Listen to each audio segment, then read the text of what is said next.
मित्रों, मैं आचार्य रत्ना राजीव मिश्रा हमारे YouTube चैनल एस्ट्रोविजन में आपका हार्दिक स्वागत करती हूँ। हमारा जो विषय है वो यह है कि हस्तरेखाओं के साथ साथ कुंडली का विश्लेषण कैसे किया जाए, क्योंकि कई बार क्या होता है, जो भी जातक आता है उसके पास या तो कुंडली नहीं होती है या अगर कुंडली होती है तो उसमें उसको समय का कुछ फेर दिखता है, जिससे वो कभी कभी कंफ्यूज हो जाता है और बोलता है मैंने कुंडली बहुत जगह दिखाई लेकिन उसका रिजल्ट नहीं आया। तो हम हस्तरेखाओं के साथ साथ कुंडली का किस प्रकार से विश्लेषण किया जाता है यह आपको बताने का प्रयास कर रहे हैं। यह कुंडली जिस व्यक्ति की है वह एक 39 वर्षीय युवक है, जिसकी एक बार विवाह हो चुका है और तलाक भी हो गया, साथ में संतान भी थी।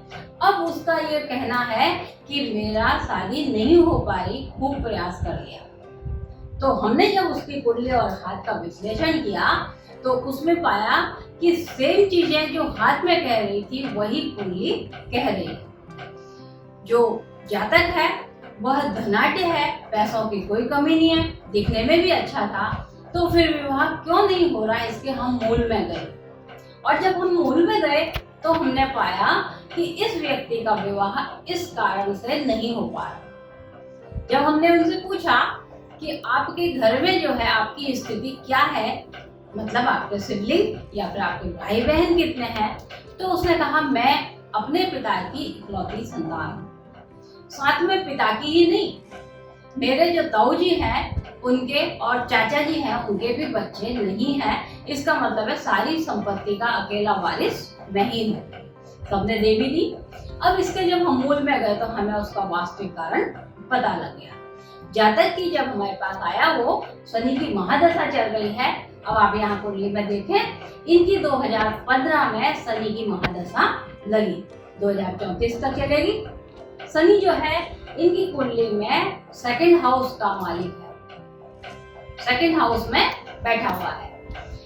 सिंह लगन की कुंडली है, सिंह लगन की कुंडली में सप्तम भाव का स्वामी और छठे भाव का स्वामी शनि जो है कुटुंब स्थान पर बैठा हुआ है। अब यहाँ जब एक कुटुंब स्थान पर है और यहाँ पर कुटुंब ही नहीं है व्यक्ति का, कुछ गड़बड़ होती है। तो वहीं पर एक गुरु भी बैठा हुआ है, गुरु की दृष्टि छठे भाव पर आती है। कुंडली में जब शनि की महादशा लगी तो हम ये बताते हैं कि देखिए महादशा का अधिकारी अपने साथ क्या क्या फल देगा, यानी उसके पास क्या क्या पावर है वो वहीं तक ही फल देगा। तो शनि को अगर हम देखें तो शनि दूसरे घर का मालिक, छठे घर का मालिक और सातवें घर का मालिक है। सप्तम भाव विवाह का होता है, छठा भाव विवाह की हानि का होता है। इसका मतलब है 2015 में जैसे ही शनि की महादशा लगी व्यक्ति का विवाह टूट गया। ठीक है, अंतरदशा हमने देखी तो ये बोलता है कि बुध की अंतरदशा यहाँ पर आई।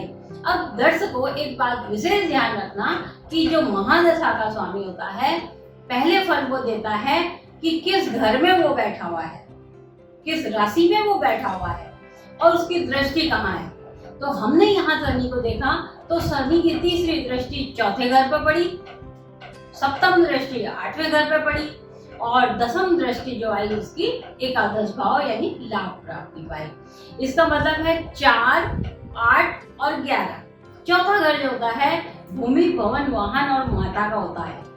माता से जो पत्नी थी उसकी काफी टेंशन रही। चौथा भूमि इसका कारण बनी। आप ये देखें कि इतने डीप में जब हमने मूल जाके देखा कि आखिर इसकी शादी क्यों नहीं हो रही, आगे 2034 तक इसका योग नहीं दिखाई दे रहा, तो इसका मतलब है 4, 8, 11 कोई भूमि ऐसी जो आपको टेंशन देगी। कहाँ पर? विवाह में। क्यों कि 4, 8, 11 जब हम दूसरी शादी देखेंगे तब भी यह भूमि जब तक आप इसको परिवर्तित नहीं करेंगे ये आपको दिक्कत देंगे। अब शनि में बुध की अंतरदशा इनको 2018 से लगी 2021 तक। बुध जो है इनके प्राप्ति स्थान पे बैठा हुआ है और प्राप्ति से बुध की जो दृष्टि जाती है वो पंचम भाव पे आती है और बुध जो मालिक है आप देखें तो वो द्वितीय स्थान का मालिक है। तो इसका मतलब क्या हुआ, बुध जो दे रहा है उनको 2, 5 और 11 का फल दे रहा है। 2 यानी कुटुंब 5 यानी संतान या प्रेम और 11 नंबर प्राप्ति। इसका मतलब है बुध बोलता है मैं तुमको संतान और प्राप्ति देने के लिए हूँ। तो बुध की जब इनको दशा लगी तो ये बुध बोलता है अंतर दशा में कि मेरे पास कुटुंब देने के लिए है, प्राप्ति देने के लिए, संतान के लिए है। अब वो बोला फिर भी इनकी विवाह नहीं हो पा रहा, क्यों? क्योंकि महादशा के पास संतान की हानि का 4 नंबर बैठा हुआ है। 4 नंबर चतुर्थ भाव जो पंचम से अगर द्वादश होता है तो वो उसकी हानि कराता है। इसका मतलब उसने संतान के लिए मना किया। तो यहाँ पर कितनी भी अच्छी दशा लग रही हो लेकिन विवाह होने में विशेष दिक्कत आ रही। ये है इनका दाहिना हाथ। हम जातक का जो पुरुष होता है उनका दाहिना हाथ देखते हैं। अब आप दाहिने हाथ में अगर इनकी मस्तिष्क रेखा को देख रहे हैं तो मस्तिष्क रेखा एकदम नीचे को जा रही है। कुंडली ने बताया 4, 8, 11 क्योंकि जो शनि था, शनि की दृष्टि जो आ रही थी वो चौथे भाव पे, 8वें और 11वें पे आ रही थी। मस्तिष्क रेखा का एकदम नीचे जाना इंसान को डिप्रेशन बताता है। डिप्रेशन क्यों? मस्तिष्क रेखा माता को इंडिकेट करती है। मस्तिष्क रेखा को मातृ रेखा भी बोलते हैं। तो यहाँ पर अगर हम आपको हाथ दिखा रहे हैं तो ये देखिए इसमें मस्तिष्क रेखा एकदम नीचे को जा रही है। या तो बच्चा माँ के कारण डिप्रेशन में है या मात्र ये हम जो भूमि भवन वाहन देखते हैं वो हम मस्तिष्क रेखा पर त्रिभुज कितने बने हुए हैं वो देखते हैं। तो मस्तिष्क रेखा पर यहाँ पर देखें नीचे को ट्रायंगल बन रहा है। ऐसा लग रहा है जैसे कोई क्रॉस बन रहा है। ये क्रॉस नहीं है। जब जातक की जीवन रेखा यहाँ से चल रही है तो ये यहाँ पर एक भाग्य रेखा, खड़ी भाग्य रेखा को आड़ी लाइन काट रही है। जब खड़ी भाग्य रेखा को आड़ी लाइन काटती है तो उस टाइम पे व्यक्ति के ऊपर झूठे आरोप लगते हैं जो इनके 31 वर्ष में लगे और तलाक हो गया। अब वो बोलता है दूसरी शादी क्यों नहीं हो पा रही। देखिए यहाँ पर इनकी तर्जनी देखें, तर्जनी छोटी है लेकिन तर्जनी के अंदर जो गुरु मुद्रिका आ रही है ये बहुत सुंदर है। गुरु मुद्रिका विवाह को बचाने का काम करती है। विवाह रेखा यहाँ देखें एक है, स्पष्ट है, लेकिन प्रभाव रेखा 2 है। और इस प्रभाव रेखा पर हम बहुत गौर से देखें तो यहाँ पर वर्ग बन रहा है। इसका मतलब विवाह नहीं टूटना चाहिए था लेकिन विवाह जो है इन्हें कंप्रोमाइज करके तोड़ा। गुरु मुद्रिका जो होती है इंसान को विवाह तोड़ने नहीं देती, लेकिन इन लोगों ने अपने धन के बल पर यही बोले कि काफी हद तक उस लड़की को धन दे करके अलग कर दिया। तो यहाँ वो विवाह रेखा नहीं दिखा रहा है। विवाह रेखा 1 थी, प्रभाव रेखा 2 है लेकिन उसके अंदर वर्ग बना हुआ है।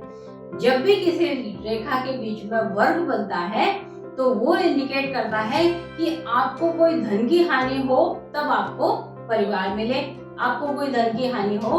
हम आगे एपिसोड में आपको बताएंगे कि किस तरह से एक इंसान की गाड़ी डैमेज हो गई लेकिन परिवार पूरा सुरक्षित रह गया। ये हस्त रेखाओं में और कुंडली में बहुत स्पष्ट लिखा रहता है कि भाई इस टाइम पे तुमको धन की हानि होगी और इस टाइम पे तुम लोग सेफ बच जाओगे। तो इस व्यक्ति के हाथ में सारी है लेकिन विवाह नहीं दिखा रहा। अभी हमारे पास बोलते हैं हम क्या करें। जब हमारे पास आए तो हमने बोला कि इनको जो है गुरु बहुत अच्छी स्थिति में गुरु मुद्रिका भी थी। एक पुखराज पहनने की हमने इन्हें सलाह दी क्योंकि व्यक्ति के प्लानिंग बहुत सारे हो रहे हैं, इम्प्लीमेशन नहीं हो पा रहा है यानी कार्य नहीं हो पा रहे। तो एक बढ़िया सा पुखराज पहनेंगे। एक हमने इनको एक कात्यायनी यंत्र बना के दिया है जिससे कि इनका विवाह हो सके।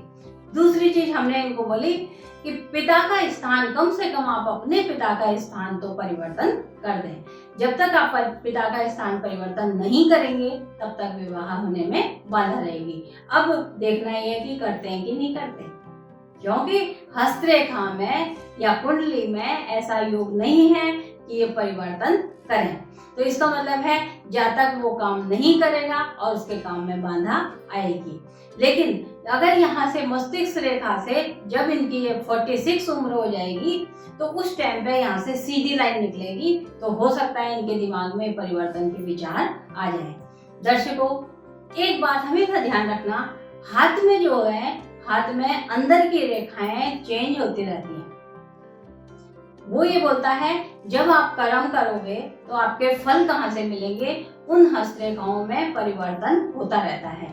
जैसे कहते हैं ना, भाग्य तो अडिग है लेकिन कर्म द्वारा उसको बदला जा सकता है। तो ये बात 100% सही है कि आप जैसे जैसे कर्म करेंगे वैसे वैसे ये रेखाएं चेंज हो जाएंगी। तो आज के लिए हमारा प्रोग्राम इतना ही। अच्छा लगा अगर आपको ये प्रोग्राम, तो आप हमारे दिए गए नंबर पर अपनी कुंडली का भी विश्लेषण करवा सकते हैं। हम गहन अध्ययन से आपको बताएंगे कि क्या समस्या और क्यों समस्या और किस समस्या का मूल क्या है। नमस्कार।